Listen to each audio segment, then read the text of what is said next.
ఆ రోజు పెట్టిన ఎఫర్ట్కి ఇది బయటకు వచ్చింది. ఇది దాని తాలూకు సత్తా మీరు చూస్తారు ఈరోజు. Now we will come back to the story of Harihara Veeramallu. Harihara Veeramallu ఇది నాకు చాలా ఇష్టమైన సబ్జెక్ట్. ఇది మనందరం చరిత్రలో చదువుకుంటాం. భారతదేశం ఎవరి మీద దాడి చేయలే, భారతదేశం ఎవరి మీద కూర్చొని ఆక్రమణం చేయలే. ఈ దేశాన్ని అందరూ ఆక్రమించుకున్నారు. మనం చదువుకున్న టెక్స్ట్ బుక్స్లో కానీ స్కూల్ బుక్స్లో కానీ ఎంతసేపు మొఘల్ తాలూకు గొప్పతనాన్ని చెప్పారు తప్ప మొఘల్ తాలూకు అరాచకాన్ని చెప్పలేదు ఎవరు. Akbar is great, Shahjahan is great, Aurangzeb is great అంటారు. What they had done. Vijayanagara empire గురించి మాట్లాడాల. ఇంతమంది కింగ్స్ ఉన్నారు, ఎవరి గురించి మాట్లాడాల. We always heard about Mughals' greatness, but what Aurangzeb has done to our country, సొంత తమ్ముడిని చంపేసి దారా సిక్కుని చంపి షాజహాన్ని జైల్లో పెట్టి నువ్వు హిందువుగా బతకాలి అంటే నువ్వు ట్యాక్స్ కట్టాలి. Can you imagine? For being a Hindu, you have to pay tax as a Hindu, just to accept, to practice. ఇలాంటి సమయంలో ఒక ఛత్రపతి శివాజీ మహారాజ్ లాంటి వాడు గుండెల్లో శౌర్యాన్ని నింపాడు. మనకి తమిళనాడు దురాక్రమణ గురైతే all the way from Maharashtra he came back and supported, stood by people. ఇలాంటి నేపథ్యంలో హరిహర వీరమల్లు ఒక ఫిక్షస్ క్యారెక్టర్, ఒక కల్పిత పాత్ర. అలాంటి పాత్రలో సగటు మనిషి ఏమి చేసి ఉండొచ్చు? ఎంతసేపు మనం కోహినూర్ కోహినూర్ కోహినూర్ కోహినూర్ ఎక్కడి నుంచి వచ్చింది? కోహినూర్ ఒకప్పుడు ఉమ్మడి రాజధాని కదా ఇదంతా, మనందరికి ఉమ్మడి దేశం కదా ఇదంతా. తెలంగాణ నుంచి కృష్ణానది తీరం వరకు టిల్ విజయవాడ. ఆ కృష్ణానది తీరం దగ్గర ఇప్పుడు విజయవాడలో ఉన్న కొల్లూరు దగ్గర వజ్రపు గనులు ఉంటే అక్కడ దొరికిన వజ్రం అది.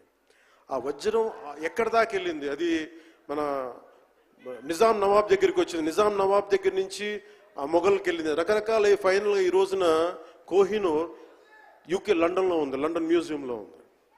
సో దాన్ని దృష్టిలో పెట్టుకొని నాకు కృషి గారు కథ చెప్పినప్పుడు ఇంట్రెస్టింగ్ అనిపించింది. Then we did the story. నేను సినిమా చేశాను. ఈ సినిమా మేకింగ్ ప్రాసెస్లో చాలా నలిగాం. ఇలాంటివన్నీ నలిగిన తర్వాత ఒకటే ఏంటంటే ఈ సినిమాలో ఇది ఎన్ని రికార్డులు చేస్తా నేను చెప్పలేను, ఎందుకంటే ఎంత కలెక్షన్ చేస్తానో నేను చెప్పలేను. ఎందుకంటే నేను ఎప్పుడు కూడా ఈ రోజుకి చెప్తున్నాను, we did our best efforts better. అంటే మీరు అంటారు కదా, మీకోసం కొంచెం కాలు కూడా కదిల్చాను డ్యాన్సుల కోసం. అలాగే నేను చాలా సంవత్సరాలు అయిపోయింది. ఎంతసేపు పొలిటికల్ ప్రాసెస్లోకి వెళ్ళిపోయి రియల్ లైఫ్ గుండాలను ఎదుర్కొన్నాను, రియల్ లైఫ్ రౌడీలను ఎదుర్కొన్నాను. కానీ సినిమాటిక్గా చెయ్యాలి అంటే ఎగిరి కొట్టడాలు ఇవన్నీ చేయడానికి నేను మళ్ళీ మార్షల్ ఆర్ట్స్ నేను చిన్నప్పుడు 20s ఉన్నప్పుడు ఎలా చేయాలో మళ్ళీ ఒక 1 month 2 months మళ్ళీ బ్రషప్ చేసి ఒక ఎస్క్రీమా కానీ జీత్ కండో కానీ అలాగే ఇషున్రియు కరాటే కానీ తర్వాత నేను నేర్చుకున్న మ్యాక్సిమం ఊషు కానీ ఎనీ సెల్ఫ్ డిఫెన్స్ టెక్నిక్స్ అన్నీ కూడా క్రోడీకరించి ఒక క్రమబద్ధీకరించి ఈ 18-minute క్లైమాక్స్ పార్ట్ నేను కొరియోగ్రాఫ్ చేశాను. దీనికి అంటే అది దేనికి అంటే నీ ధర్మానికి నువ్వు ట్యాక్స్ కట్టాలి అంటే అది ఎదురు తిరిగే పరిస్థితి. That is the climax. ఇది ఏంటంటే ఇది ఆ టైంలో సగటు భారతీయుడు నలిగింది. దాన్ని ఈ సినిమా రిఫ్లెక్ట్ చేస్తుంది. మిగతా కథ అంతా ఉంటుంది కానీ అంటే ఇది మీరు ఎందుకంటే ఇది దెర్ ఇస్ నో సీక్రెసీ అన్నట్టు. ఇది సస్పెన్స్ సినిమా కాదు. బట్ వాట్ యూ హ్యావ్ మీరు సినిమా లోపలికి వెళ్ళినప్పుడు మీరు ఏమి చూడబోతున్నారు, ఏమి ఆశించబోతున్నారు అని చెప్పడానికి ఇదంతా చెప్తున్నాను. ఎందుకంటే నాకు సినిమా నాకు అమ్మడం తెలియదు. నా సినిమా ఇన్ని 100 కోట్లు చేస్తున్నా తెలియదు.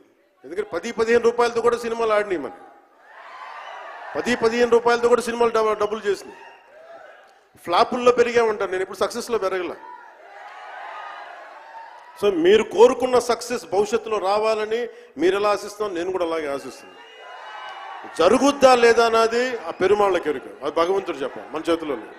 మన చేతిలో ఉన్నదల్లా we had done best, we had given our best. Rest leave it to God. మీకు నచ్చిందా బద్దలు కొట్టేయండి. That's all I can say. మీకు మీరే నా బలం, మీరే నా బలం. నేను కష్టాల్లో ఉన్నా, ఓటమిలో ఉన్నా, ఎక్కడున్నా అన్నా నీకున్నావని చెప్పిన వాళ్ళు మీరు. మనల్ని ఎవడన్నా ఆపేదని